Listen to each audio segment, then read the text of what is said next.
ఆ వాక్యము శరీరం వేసుకొచ్చి భూమి మీద ఉంది కదా, వచ్చాడు కదా ఆయన యేసుక్రీస్తు ప్రభు. ఆ శరీర రీతికి వచ్చిన యేసు ప్రభు ఆ వాక్యాన్ని, శరీర రీతికి వచ్చిన వాక్యాన్ని మీరు చూడలేదు, మేము చూసాం. మీరు వినలేదు, మేము విన్నాం. ఎవరు అపోస్తలులు మాట్లాడుతున్నారు. ఈవెన్ మా చేతులు తాకినాయి, ఆయన ఆ టచ్ చేసినాయి, శరీరం వేసుకొచ్చిన వాక్యాన్ని టచ్ చేసినాయి. కాబట్టి మాకు మాత్రమే ఆయన గురించి తెలుసు.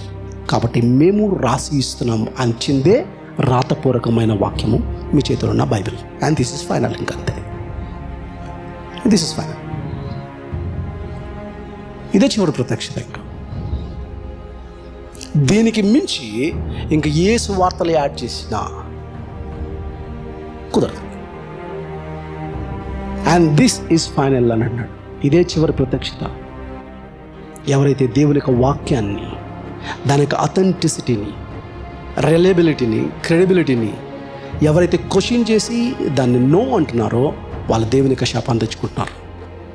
ఈరోజు వాక్యాన్ని బేస్ చేసుకుని చర్చెస్ లేవు, గుర్తుపెట్టుకోండి. మ్యూజిక్ని బేస్ చేసుకుని చర్చకి కాబట్టి, లైటింగ్స్ని చూసి, క్రౌడ్ని చూసి చర్చెస్ ఎగపడుతున్నారు. చర్చ్ వాక్యం ఉందా లేదా దాన్ని బేస్ చేసుకుని చర్చని కొలవట్లేదు.